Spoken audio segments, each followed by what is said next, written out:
Karena itulah 2015 sampai 2024 sebelum periode pemerintah Prabowo, ya memang sudah dikunci.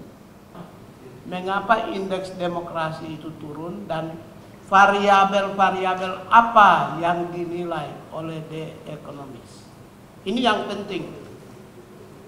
Karena ketidaktahuan variabel yang dinilai oleh The Economist itu seakan-akan semua rakyat Indonesia itu menilai bahwa indeks demokrasi itu turun karena pemerintah tidak bersahabat dengan demokrasi.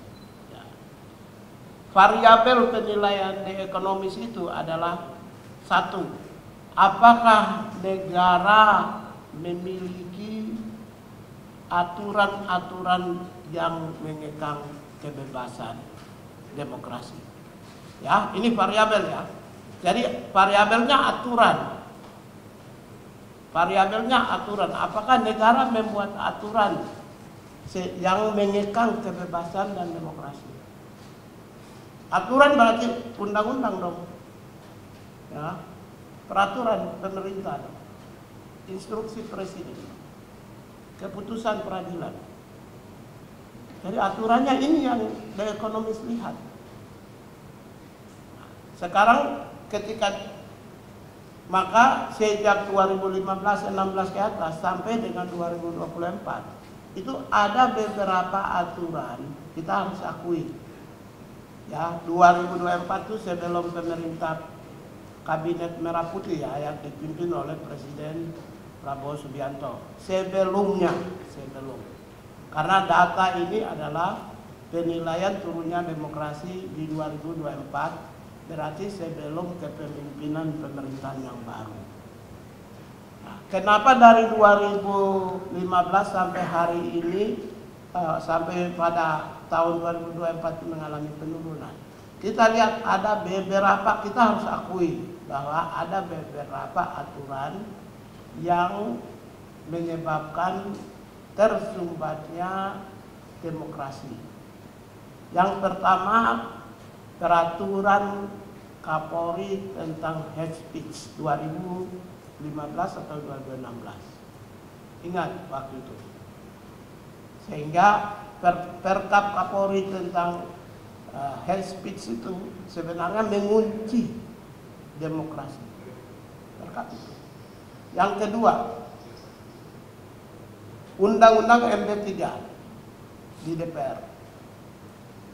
Undang-Undang MD3 di DPR, di mana DPR adalah wakil rakyat. Mereka artikulator dan kepentingan rakyat dan akselerator pembangunan. Mereka itu adalah mewakili representatif. Mereka pemegang kedaulatan rakyat. Tapi di dalam undang-undang diberi kewenangan anggota dapat melaporkan warga negara yang memberi protes kepada mereka. Waktu itu ya, itu 2015 atau 16. Silakan nanti cek tahunnya. Yang berikut revisi Undang-Undang KPK. Itu yang berikut. Yang berikut Perpu tentang ormas. Yang akarnya juga membubarkan 1-2 ormas yang dianggap bertentangan dengan pemerintah. Lalu berikut itu penangkapan aktivis civil society yang terjadi sejak 2015. Fakta-fakta inilah yang mengunci dinamika demokrasi berkembang di Indonesia. Sehingga pada saat itu The Economist menyatakan bahwa indeks demokrasi Indonesia turun.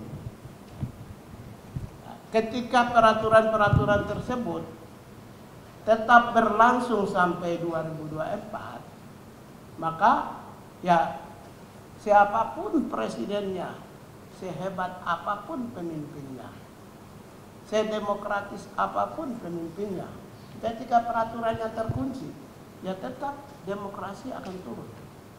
Di periode sebelumnya, ya. Kemudian kenapa 2024 indeks demokrasi turun? Saya ingin sampaikan, yang pertama terkait dengan The Economist juga menemukan hal yang sama. Misalnya tentang ini. Yang pertama tentang keputusan peradilan yang dianggap pada saat itu agak sedikit mengganggu demokrasi. Keputusan peradilan itu di mana saja? Ya, Bapak Ibu juga tahu. Di Mahkamah Agung, di MK, atau peradilan-peradilan yang dianggap mengekang kebebasan iklim demokrasi di Indonesia. Ya, itu keputusan dari 2014 yang tadi saya sampaikan, prakondisi yang menyebabkan demokrasi terkekang. 2024 juga ada beberapa keputusan peradilan yang mengunci demokrasi dan kebebasan. Soal keputusan peradilan yang paling penting dilihat oleh The Economist adalah right to vote, aman. Kalau right to hak memilih dan dipilih, hak memilih aman.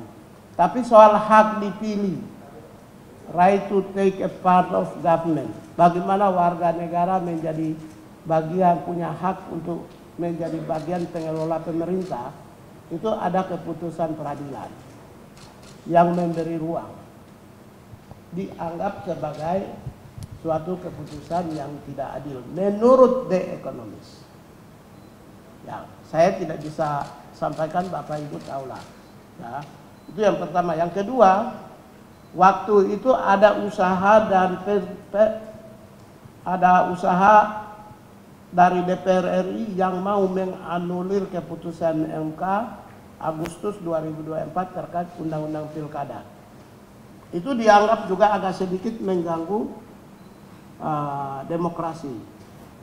Lalu yang berikut, diskriminasi yang dihadapi oleh kelompok minoritas, khususnya mereka yang beragama di luar agama-agama resmi.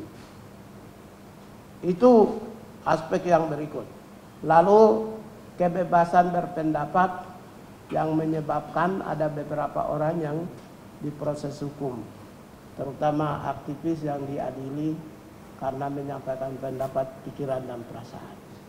Karena itulah 2015 sampai 2024 sebelum periode pemerintah Prabowo, ya memang sudah dikunci, nggak bisa. Tapi ada satu momentum di saat yang sama yang demokrasi dan dinamika pemilunya bagus, yaitu Pilkada 2024 di bawah kepemimpinan bulan November, di bawah kepemimpinan pemerintahan baru. Oposisi menang di mana-mana. DKI Jakarta sekarang Ganjar Pranowo memimpin. Terus maaf saya cabut. Pramono Anung bahkan dengan wakilnya dua-dua PDI Perjuangan. Demokrasi terbuka, semua orang bebas, bahkan partai yang tidak mungkin bisa diberi kewenangan, kesempatan untuk bisa bertarung pun dibuka dengan adanya judicial review yang memberi kesempatan partai PDI Perjuangan menyodorkan ya calon-calonnya untuk bertarung dan akhirnya menang. Di Papua PDI menang semua. Wilayah yang nun jauh, yang biasanya dikendalikan di zaman dulu, dikendalikan oleh orang-orang yang penyelenggara pemilu atau orang-orang yang memegang otoritas. PDI menang semua, gubernur, bupati, hampir PDI Perjuangan. Merauke PDI Perjuangan, Papua Tengah PDI Perjuangan. Papua lagi sedang berlangsung. Jadi gimana dibilang demokrasi dalam pemilu? Itu di pemerintahan yang baru. Sekarang bulan yang keempat. Bulan yang keempat ini belum ada aktivis yang minimal ditangkap oleh mereka yang pemegang otoritas, terutama pemerintah, karena hate speech. Itu yang pertama. Yang kedua, ya, ketika ada aktivis yang protes terkait dengan peristiwa beberapa peristiwa, tidak, pemerintah ikut turun tangan. Saya ikut turun tangan atas nama pemerintah. Kemarin Sukatani yang lagu, Kementerian HAM turun tangan, bebas, tidak diapa-apain. Ya. Kemudian ketika demo Indonesia Gelap, Menteri Sekretaris Negara turun, diperintah oleh Presiden, ketemu, bicara. Hari ini setiap hari semua media, ya, kelompok-kelompok pengelola media sosial, ya, kelompok-kelompok warga masyarakat bisa mengucapkan apa saja pendapat, pikiran, dan perasaan secara terbuka di Indonesia. Jadi kalau dilihat dari demokrasi, menurut saya kita mengalami surplus demokrasi di Republik Indonesia dalam kepemimpinan paling tidak 5 bulan, 4,5 bulan dipimpin oleh Presiden Prabowo Subianto.